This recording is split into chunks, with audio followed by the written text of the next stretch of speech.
আসসালামু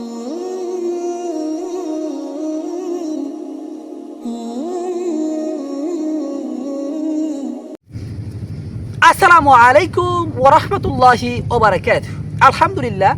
আলহামদুলিল্লাহ ওয়াসসালাতু ওয়াসসালামু আলা রাসূলিল্লাহ, আম্মা বাদ।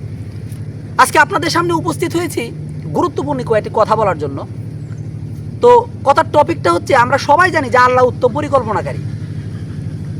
এখন আল্লাহ উত্তম পরিকল্পনাকারী, আল্লাহ আপনার জন্য কিভাবে উত্তম পরিকল্পনাকারী সেটা যদি আপনার জানা থাকে, তাহলে কিন্তু আপনার আল্লাহর প্রতি ভরসা, আল্লাহর প্রতি তাকওয়া বা আল্লাহর প্রতি যে একটা নির্ভরশীলতা, এটা আপনার অন্তরের মধ্যে আরও অনেক বেশি বেড়ে যাবে। তো আমি ছোট্ট একটা উদাহরণ দিয়ে আপনাদেরকে বোঝাতে চাইবো ইনশাআল্লাহ যে আল্লাহ কিভাবে আপনার জন্য উত্তম পরিকল্পনাকারী। তাহলে শুরু করি আমার কথা। ধরেন, আমরা সবাই জানি দুরূদ পড়লে আল্লাহ সুবহানাহু ওয়া তাআলা 10টা মর্যাদা দিয়ে থাকেন।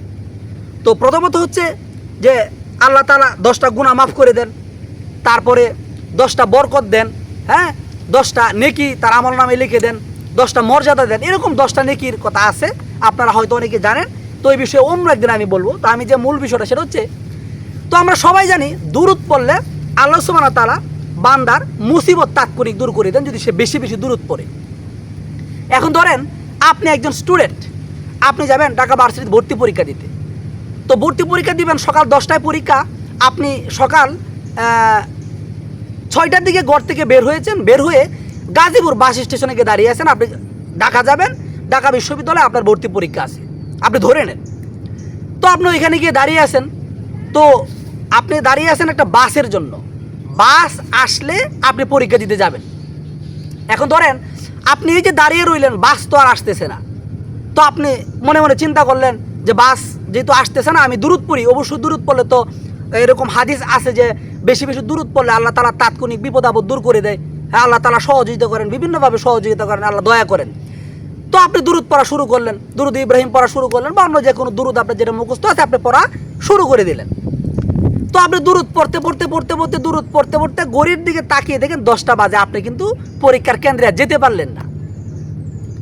তাহলে বিষয়টা কি হলো? এখন আপনি যদি চিন্তা করেন, কইতে দুরূদ পড়লেন না, আল্লাহ বরকত দেয়, আল্লাহ সহযোগিতা করে, কই আমি তো দুরূদ পড়লাম, দুরূদের তো কোনো ফায়দা পাইলাম না। অর্থাৎ বাস তো আর আসলো না, আমার এতদিনের স্বপ্ন সাধনা, আমি তো কেন্দ্রের মধ্যে যাইতে পারলাম না, ভার্সিটি ভর্তি পরীক্ষা দিতে পারলাম না। তাহলে এই দুরূদ পড়ে আমার লাভ কী হইল? এখন দেখেন বিষয়টা ভালো করে খেয়াল করবেন।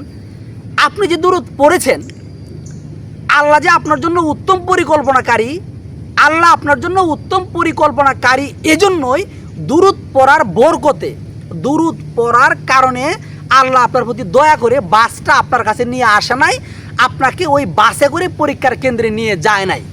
কেমন? যদি এরকম হতো যে আপনি বাসে করে, বাস আসলো, বাসের মধ্যে উঠে আপনি পরীক্ষার কেন্দ্রে গেলেন, যাওয়ার আগে রাস্তায় অ্যাক্সিডেন্ট করে আপনি পঙ্গু হয়ে গেলেন, অথবা আপনি পরীক্ষার কেন্দ্রে গেলেন, যাওয়ার পর আপনি ওইখানে গিয়ে পরীক্ষা দিলেন, কৃতকার্য হলেন, ঢাকা ভার্সিটিতে আপনি কোনো একটা ভালো সাবজেক্টে ভর্তি হইলেন, 2 মাস 3 মাস বা 6 মাস 1 বছর যাওয়ার পরে আপনি ওইখানে বড় ধরনের একটা ফাসাদ তৈরি করে, বড় ধরনের একটা সমস্যা তৈরি করে আপনি ওইখানে আপনার জীবনটা বরবাদ হয়ে গেল। অথবা আপনি পড়াশোনা করলেন, ঢাকা ভার্সিটি থেকে পড়াশোনা করে আপনি একদম সৎ মানুষ হলেন না, বড় ধরনের একটা সন্ত্রাস বা ক্যাডার হয়ে গেলেন। তাহলে বিষয়টা কী দাঁড়াইলো?